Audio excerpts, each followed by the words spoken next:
247 ቀን ሆኖናል። በእግዚአብሔር ጸጋ መስከረም 1 ዘፍጥረት 1 ብለን ከጀመርን እስከ ጳጉሜ 22 የእግዚአብሔርን ቃል እያነበብን እያጠናን እንጓዛለን።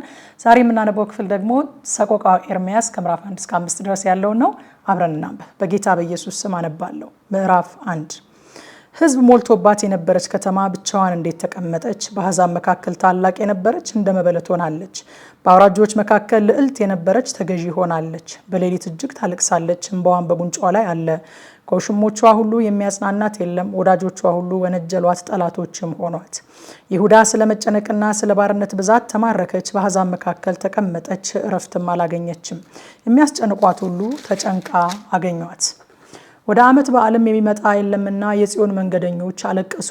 በሮቿ ሁሉ ፈርሰዋል። ካህናቶቿም እየጮሁ ያለቅሳሉ። ደናግሎቿም ተጨነቁ፣ እርሷም በምሬት አለች። ስለ ኃጢአቷ ብዛት እግዚአብሔር አስጨንቋታልና አስጨናቂዎቿ ራስ ሆኑ። ጠላቶቿም ተከናወነላቸው። ሕፃናቶቿ በአስጨናቂ ፊት ተማርከዋል። ከጽዮን ሴት ልጅ ውበቷ ሁሉ ወጥቷል። አለቆቿ ማሰማሪያ እንደማያገኙ ዋላዎች ሆኑ። ከሚያባርሯቸው ፊት ተዳክመው ሄዱ። ኢየሩሳሌም በጭንቀቷና በመከራዋ ወራት ከጥንት ጀምሮ የነበረላትን የከበረ ነገር ሁሉ አሰበች። ሕዝቧ በአስጨናቂዎቿ እጅ በወደቀ ጊዜ፣ የሚረዳትም በሌላት ጊዜ አስጨናቂዎች አዩአት፣ በመፍረሷም ሳቁ። ኢየሩሳሌም እጅግ ኃጢአት ሰርታለች፣ ስለዚህ ረክሳለች። ያከብሯት የነበሩ ሁሉ ሀፍረተ ሥጋዋን አይተዋታልና አቃለሏት። እርሷም እየጮኸች ታለቅሳለች፣ ወደ ኋላም ዘወር አለች። አደፏ በልብሷ ዘርፍ ነበረ፣ ፍጻሜዋን አላሰበችም። ስለዚህ በድንቅ ተዋርዳለች፣ የሚያጽናናትም የለም። አቤቱ ጠላት ከፍ ከፍ ብሏልና መከራዬን ተመልከት። አስጨናቂው በከበረ ነገሯ ሁሉ ላይ እጁን ዘረጋ። ወደ ጉባኤህም እንዳይገቡ ያዘዝካቸው አሕዛብ ወደ መቅደሷ ሲገቡ አይታለችና። ሕዝቧ ሁሉ እየጮሁ ያለቅሳሉ፣ እንጀራም ይፈልጋሉ። ሰውነታቸውን ለማበርታት የከበረ ሀብታቸውን ስለ መብል ሰጥተዋል። አቤቱ ተጎሳቁያለሁና እይ ተመልከትም። እናንተ መንገድ አላፊዎች ሁሉ በእናንተ ዘንድ ምንም የለንም። እግዚአብሔር በጽኑ ቁጣው ቀን እኔን እንዳስጨነቀበት በእኔ ላይ እንደተደረገው እንደኔ መከራ የሚመስል መከራ እንዳለ ተመልከቱ እዩ። ከላይ እሳትን ወደ አጥንቴ ሰደደ፣ በረታችበትም። ለእግሬም ወጥመድ ዘረጋ፣ ወደ ኋላም መለሰኝ፣ አጠፋኝም። ቀኑን ሁሉ አደከመኝ።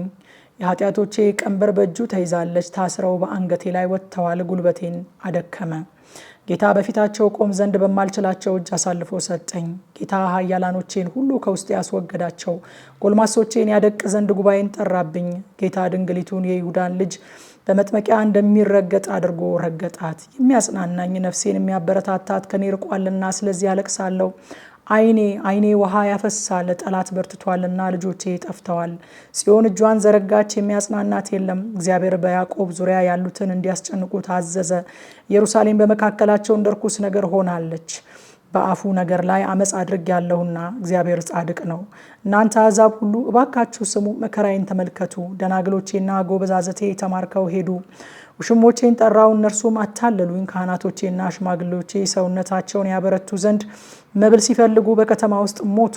አቤቱ ተጨንቄያለሁና አንጀቴም ታውኮብኛልና ተመልከት። አመፃን ፈጽሞ አድርጌያለሁና ልቤ በውስጤ ተገላበጠብኝ። በሜዳ ሰይፍ ልጆቼን አጠፋ፣ በቤትም ሞት አለ። እኔ የጮኽኩ እንደማለቅስ ሰምተዋል፣ የሚያጽናናኝም የለም። ጠላቶቼ ሁሉ ስለ መከራዬ ሰምተዋል። አንተ አድርገኸዋልና ደስ አላቸው። ስለ እርሱ የተናገርከውን ቀን ታመጣለህ፣ እነርሱም እንደኔ ይሆናሉ። ልቅሶዬ እጅግ ነውና ልቤም ደክሟልና ክፋታቸው ሁሉ ወደፊትህ ትድረስ። ስለ ኃጢአቴ ሁሉ እንዳደረግክብኝ አድርግባቸው። ምዕራፍ 2 ጌታ በቁጣው የጽዮንን ሴት ልጅ እንደምን አደመናት! የእስራኤልን ውበት ከሰማይ ወደ ምድር ጣለ። በቁጣውም ቀን የእግሩን መረገጫ አላሰበም። ጌታ ያዕቆብን ማደሪያዎች ሁሉ ዋጠ፣ አልራራም። በመዓቱ የይሁዳን ሴት ልጅ አምቦች አፈረሰ፣ ወደ ምድርም አወረዳቸው። መንግስቱንና አለቆቿን አረከሰ። በጽኑ ቁጣው የእስራኤልን ቀንድ ሁሉ ቀጠቀጠ። ቀኝ እጁን ከጠላት ፊት ወደ ኋላ መለሰ። በዙሪያውም እንደሚባላ እንደ እሳት ነበልባል ያዕቆብን አቃጠለ። ቀስቱን እንደ ጠላት ገተረ፣ እንዳስጨናቂ ቀኝ እጁን አጸና። ለዓይንም የሚያምረውን ሁሉ ገደለ። በጽዮን ሴት ልጅ ድንኳን መዓቱን እንደ እሳት አፈሰሰ። ጌታ እንደ ጠላት ሆነ፣ እስራኤልን ዋጠ፣ አዳራሾቿን ሁሉ ዋጠ፣ አምቦቿን አጠፋ። በይሁዳም ሴት ልጅ ሐዘንና ልቅሶን አበዛ። ማደሪያውን እንደ አትክልት ነቀለ፣ የበዓሉን ስፍራ አጠፋ። እግዚአብሔር በጽዮን ዓመት በዓሉንና ሰንበቱን አስረሳ።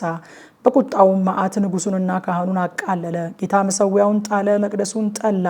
የአዳራሾቿንም ቅጥር በጠላት እጅ አሳልፎ ሰጠ። ድምፃቸውን እንደ ዓመት በዓል ቀን በእግዚአብሔር ቤት ከፍ ከፍ አደረጉ። እግዚአብሔር የጽዮንን ሴት ልጅ ቅጥር ያፈርስ ዘንድ አሰበ። የመለኪያውን ገመድ ዘረጋ፣ እጁን ከማጥፋት አልመለሰም። ምሽጉና ቅጥሩ እንዲያለቅሱ አደረገ። በአንድነት ደከሙ፣ በሮቿ በመሬት ውስጥ ሰጠሙ። መወርወሪያዎቿን አጠፋ ሰበረም። ንጉሷና አለቆቿ ሕግ በሌላቸው በአሕዛብ መካከል አሉ። ነቢያቶቿም ከእግዚአብሔር ዘንድ ራእይ አላገኙም። የጽዮን ሴት ልጅ ሽማግሌዎች ዝም ብለው በመሬት ተቀምጠዋል። ትቢያን በራሳቸው ላይ ነሰነሱ፣ ማቅም ታጠቁ። የኢየሩሳሌም ደናግል ራሳቸውን ወደ ምድር አዘነበሉ። ሕፃኑና ጡት የሚጠባው በከተማይቱ ጎዳና ላይ ሲዝሉ፣ ዓይኔ በእንባ ደከመች፣ አንጀቴም ታወከ። ስለ ወገኔ ሴት ልጅ ቅጥቃጤ ጉበቴ በምድር ላይ ተዘረገፈ። በከተማ ጎዳና እንደተወጋ ሰው በዛሉ ጊዜ፣ ነፍሳቸውን በእናቶቻቸው ብብት በወጣች ጊዜ፣ እናቶቻቸውን እህልና የወይን ጠጅ ወዴት አለ ይሏቸዋል። የኢየሩሳሌም ሴት ልጅ ሆይ ምን እመሰክርልሻለሁ? በምንስ እመልስሻለሁ? ድንግሊቱ የጽዮን ልጅ ሆይ አጽናናሽ ዘንድ በምን አስተካክልሻለሁ? ስብራትሽ እንደ ባህር ታላቅ ነውና የሚፈውስሽ ማን ነው? ነቢያቶችሽ ከንቱና ሐሰተኛ ራእይ አይተውልሻል። ምርኮሽን የሚመልሱ ዘንድ በደልሽን አልገለጡም። ከንቱና የማይረባ ነገርን አይተውልሻል። መንገድ አላፊዎች ሁሉ እጃቸውን ያጨበጭቡልሻልና በውኑ የውበት ፍጻሜና የምድር ሁሉ ደስታ የሚሏት ከተማ ይህች ናትን? እያሉ በኢየሩሳሌም ሴት ልጅ ላይ ያፏጫሉ፣ ራሳቸውንም ይነቀንቃሉ። ጠላቶችሽ ሁሉ አፋቸውን አላቀቁብሽ፣ እያፏጩና ጥርሳቸውን እያፋጩ ውጠናታል። ነገር ግን ተስፋ ያደረግናት ቀን ይህች ናት፣ አግኝተናታል፣ አይተናትማል ይላሉ። እግዚአብሔር ያሰበውን አደረገ፣ በቀድሞ ዘመን ያዘዘውን ቃል ፈጸመ፣ አፈረሰ፣ አልራራምም። ጠላትንም ደስ አሰኘብሽ፣ የሚያስጨንቁሽንም ቀንድ ከፍ ከፍ አደረገ። ልባቸው ወደ ጌታ ጮኸ። የጽዮን ሴት ልጅ ቅጥር ሆይ እንባሽን እንደ ፈሳሽ ቀንና ሌሊት አፍስሺ፣ ለሰውነትሽ ረፍት አትስጪ፣ የዓይንሽ ብሌን አታቋርጥ። ተነሺ፣ በሌሊት በመጀመሪያው ክፍል ጩሂ፣ በጌታም ፊት ልብሽን እንደ ውሃ አፍስሺ። በጎዳናው ሁሉ ላይ በራብ ስለደከሙ ስለ ሕፃናትሽ ነፍስ እጆችሽን ወደ እርሱ አንሺ። አቤቱ እይ፣ በማንም ላይ እንደዚህ እንዳደረግክ ተመልከት። በውኑ ሴቶች ፍሬያቸውን ያቀማጠሏቸውን ሕፃናት ይበላሉን? በውኑ ካህኑና ነቢዩ በጌታ መቅደስ ውስጥ ይገደላሉን? ብላቴናውና ሽማግሌዎች በመንገድ ላይ ተጋደሙ። ደናግሎቼና ጎበዛዝቴ በሰይፍ ወድቀዋል። በቁጣህ ቀን ገደልካቸው፣ ሳትራራ አረድሃቸው። እንደ በዓል ቀን የሚያስፈሩኝን ከዙሪያዬ ጠራህ። በእግዚአብሔር ቁጣ ቀንም ያመለጠ ወይም የቀረ አልተገኘም። ያቀማጠልኳቸውን ያሳደግኳቸውን ጠላቴ በላቸው። ምዕራፍ 3 በቁጣው በትር መከራ ያየ ሰው እኔ ነኝ። ብርሃን ወደሌለበት ወደ ጨለማ መርቶ ወሰደኝ። ዘወትር ቀኑን ሁሉ እጁን በላይ መለሰ። ስጋይና ቁርበቴን አስረጀ፣ አጥንቴን ሰበረ። ቅጥር ሰራብኝ፣ በሐሞትና በድካምም ከበበኝ። ቀድሞ ሞተው እንደነበሩ በጨለማ አኖረኝ። እንዳልወጣ በዙሪያዬ ቅጥር ሰራብኝ፣ ሰንሰለቴን አከበደ። በጠራውና በጮኩ ጊዜ ጸሎቴን ከለከለ። መንገዴን በተጠረበ ድንጋይ ዘጋ፣ ጎዳናዬን አጣመመ። እንደሚሸምቅም ድብ እንደተሸሸገም አንበሳ ሆነብኝ። መንገዴን ለወጠ፣ ገነጣጠለኝም፣ ባድማም አደረገኝ። ቀስቱን ገተረ፣ ለፍላጻውም እንደ ጊጤ አደረገኝ። የሰገባውን ፍላጻዎች በኩላሊቴ ውስጥ ተከለ። ለወገኔ ሁሉ ማላገጫ፣ ቀኑን ሁሉ መሳለቂያ ሆንኩ። ምሬት ሞላብኝ፣ በእሬትም አጠገበኝ። ጥርሴን በጭንጫ ሰበረ፣ በአመድም ከደነኝ። ነፍሴን ከሰላም አራቅ፣ በጎ ነገርን ረሳው። እኔም ኃይሌ ከእግዚአብሔር ዘንድ ያለው ተስፋዬ ጠፋ አልኩ። መከራዬንና ችግሬን፣ እሬትንና ሐሞትን አስብ። ነፍሴ እያሰበችው በውስጤ ፈዘዘች። ይህችን በልቤ አኖራለሁ፣ ስለዚህ ይታገሳለሁ። ያልጠፋ ነው፣ ከእግዚአብሔር ምሕረት የተነሳ ነው። ርኅራኄው አያልቅምና ማለዳ ማለዳ አዲስ ነው፣ ታማኝነትህም ብዙ ነው። ነፍሴ እግዚአብሔር እድል ፈንታዬ ነው፣ ስለዚህ ተስፋ አድርገዋለሁ አለች። እግዚአብሔር በተስፋ ለሚጠብቁት ለምትሻውም ነፍስ መልካም ነው። ሰው ዝም ብሎ የእግዚአብሔርን ማዳን ተስፋ ቢያደርግ መልካም ነው። ሰው በታናሽነቱ ቀንበር ቢሸከም መልካም ነው፣ እርሱ አሸክሞታልና። ዝም ብሎ ለብቻው ይቀመጥ። ተስፋ የሆነው እንደሆነ አፉን በአፈር ውስጥ ያኑር፣ ጉንጩን ለሚመታው ይስጥ፣ ስድብንም ይጥገብ። ጌታ ለዘላለም አይጥልምና ቢያሳዝንም እንደ ምሕረቱ ብዛት ይራራልና። የሰውን ልጆች ከልቡ አያስጨንቅም አያሳዝንምም። በምድር የተጋዙትን ሁሉ ከእግሩ በታች ይረግጣቸው ዘንድ የሰውን ፍርድ በልዑል ፊት ይመልስ ዘንድ የሰውን ፍርድ ያጣምም ዘንድ ጌታ እሺ አይልም። ጌታ ያላዘዘውን የሚልና የሚፈጽም ማን ነው? ከልዑል አፍ ክፉና መልካም ነገር አይወጣምን? ሕያው ሰው የሚያጉረመርም ሰው ስለ ኃጢአቱ ቅጣት የሚያጉረመርም ስለምንድን ነው? መንገዳችንን እንመርምርና እንፈትን፣ ወደ እግዚአብሔርም እንመለስ። ልባችንን ከእጃችን ጋር በሰማይ ወዳለው ወደ እግዚአብሔር እናንሳ። በድለናል አምፀናልም፣ አንተም ይቅር አላልከንም። በቁጣ ከደንከን፣ አሳዳድከንም፣ ገደልከንም፣ አልራራህልንም። ጸሎት እንዳያልፍ ራስህን በደመና ከደንክ። በአሕዛብ መካከል ጉድፍና ውዳቂ ያደረግከን። ጠላቶቻችን ሁሉ አፋቸውን አላቀቁብን። ድንጋጤና ቁጣ፣ ጥፋትና ቅጥቃጤ ሆነብን። ስለ ወገኔ ሴት ልጅ ቅጥቃጤ ዓይኔ የውሃ ፈሳሽ አፈሰሰች። እግዚአብሔር ከሰማይ እስኪጎበኘንና እስኪመለከት ድረስ ዓይኔ ሳታቋረጥ ዝምም ሳትል እንባ ታፈሳለች። ስለ ከተማይቱ ቆነጃጅት ሁሉ ዓይኔ ነፍሴን አሳዘነች። በከንቱ ነገር ጠላቶች የሆኑኝ እንደ ወፍ ማደንን አደኑኝ። ሕይወቴን በጉድጓድ አጠፉ፣ በላይም ድንጋይን ጣሉ። በራሴ ላይ ውሆች ተከነበሉ፣ እኔም ጠፋሁ ብዬ ነበረ። አቤቱ በጠለቀ ጉድጓድ ውስጥ ሆኜ ስምህን ጠራው። ድምፄን ሰማህ፣ ጆሮህን ከልመናዬ አትመልስ። በጠራው ቀን ቀርበህ አትፍራ አልክ። ጌታ ሆይ ስለ ነፍሴ ተሟግተ ሕይወቴን ተቤዠህ። አቤቱ ጭንቀቴን አይተሃል፣ ፍርዴን ፍረድልኝ። በቀላቸውን ሁሉና በእኔ ላይ ያለውን ሀሳባቸውን ሁሉ አየህ። አቤቱ ስድባቸውንና በእኔ ላይ ያለውን ሀሳባቸውን ሁሉ የተነሱብኝን ሰዎች ከንፈሮች ቀኑንም ሁሉ ያሰቡብኝን ሀሳባቸውን ሰማህ። መቀመጣቸውና መነሳታቸውን ተመልከት፣ እኔ መሳቂያቸው ነኝ። አቤቱ እንደ እጃቸው ስራ ፍዳቸውን ትከፍላቸዋለህ። የልብ ዕውርነትንና እርግማንህን ትሰጣቸዋለህ። አቤቱ በቁጣ ታሳድዳቸዋለህ፣ ከሰማይም በታች ታጠፋቸዋለህ። ምዕራፍ 4 ወርቁ እንዴት ደበሰ! ጥሩ ወርቅ እንዴት ተለወጠ! የመቅደሱ ድንጋዮች በጎዳና ሁሉ ራስ ተበተኑ። ጥሩ ወርቅ የሚመስሉ የከበሩ የጽዮን ልጆች የሸክላ ሰሪ እጅ እንደሰራው እንደ ሸክላ ዕቃ እንዴት ተቆጠሩ!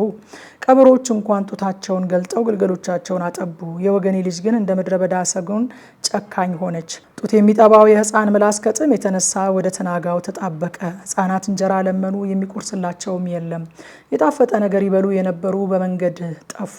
በቀይ ግምጃ ያድጉ የነበሩ የፍግ ክምር አቀፉ። የማንም እጅ ሳይወድቅባት ድንገት ከተገለበጠች ከሰዶም ኃጢአት ይልቅ የወገኔ ሴት ልጅ ኃጢአት በዛች። አለቆቿ ከበረዶ ይልቅ ጥሩ፣ ከወተት ይልቅ ነጭ ነበሩ። ገላቸው ከቀይ እንቁ ይልቅ ቀይ ነበረ፣ መልካቸውም እንደ ሰንፔር ነበረ። ፊታቸው ከጥቀርሻ ይልቅ ጠቁሯል፣ በመንገድም አልታወቁም። ቁርበታቸው ወደ አጥንታቸው ተጣብቋል፣ ደርቋል፣ እንደ እንጨትም ሆኗል። በሰይፍ የሞቱ በራብ ከሞቱት ይሻላሉ። እነዚህ የምድርን ፍሬ አጥተው ተወግተውም ቀጥነዋል። የሩህሩሆች ሴቶች እጆች ልጆቻቸውን ቀቅለዋል። የወገኔ ሴት ልጅ በመቀጥቀጧ መብል ሆኗቸው። እግዚአብሔር መዓቱን ፈጽሟል፣ ጽኑ ቁጣውን አፍስሷል። እሳትን በጽዮን ውስጥ አቃጠለ፣ መሰረቷንም በላች። የምድር ነገስታት በዓለምም የሚኖሩ ሁሉ አስጨናቂና ጠላት በኢየሩሳሌም በር እንዲገባ አላመኑም። የጻድቃንን ደም በውስጧ ስላፈሰሱ ስለ ነቢያቶቿ ኃጢአትና ስለ ካህናቶቿ በደል ነው። ታውረው በመንገድ ላይ ተቅበዘበዙ፣ ልብሳቸው እንዳይዳሰስ በደም ረክሰዋል። እናንተ ርኩሳን ራቁ፣ ርቃችሁም ሂዱ፣ አትንኩ ብለው ጮሁባቸው። በሸሹና በተቅበዘበዙ ጊዜ በአሕዛብ መካከል በዚህ ከእንግዲህ ወዲህ አይኖሩም ተባለ። የእግዚአብሔር ፊት በተናቸው፣ እርሱም ከእንግዲህ ወዲህ አይመለከታቸውም።